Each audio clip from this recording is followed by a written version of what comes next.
در این روزها یاوه‌گویی هایی هم شد نسبت به ایران عزیزمون. نمیشه ما راجع به اینا یک کلمه عرض نکنیم. رئیس جمهور آمریکا در فلسطین اشغالی با یک مشت حرف پوچ و با لودگی سعی کرد صهیونیست‌های مایوس رو امیدوار کنه، بهشون روحیه بده.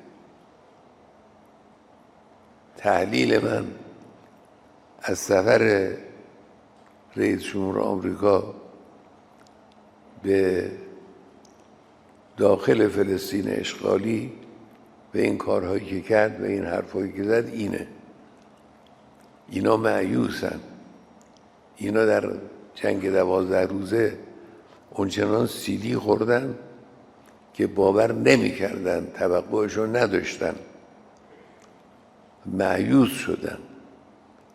این رفت روحیه بده به اونها، این رفت اونها رو از یأس خارج کنه. این حرفایی است که به مسئولین مایوس، اونها توقع نداشتن که موشک ایرانی ساخت دست جوان ایرانی بتوانه با شعله های خودش، با آتش خودش، اعماق برخی از مراکز حساس تحقیقاتی اونا رو تبدیل به خاکستر کنه. توقعی نداشتن و این اتفاق افتاد.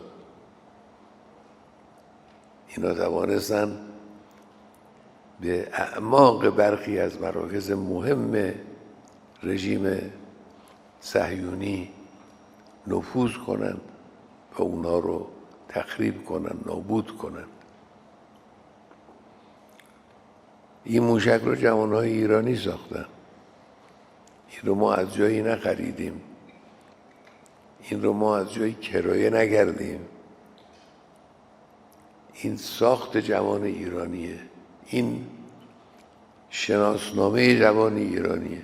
جوان ایرانی وقتی وارد یه میدانی شد و تلاش کرد، همت کرد، سعی کرد، زیرساخت‌های علمی رو برای خودش فراهم کرد، کاری از این قبیل انجام میده، کارهای بزرگ انجام میده. این موشک‌ها رو نیروهای مسلح و صنایع نظامی ما آماده داشتن، استفاده کردن، به کار بردن، بازم دارن. لازم باشه در وقت دیگر هم ازش استفاده میکنن.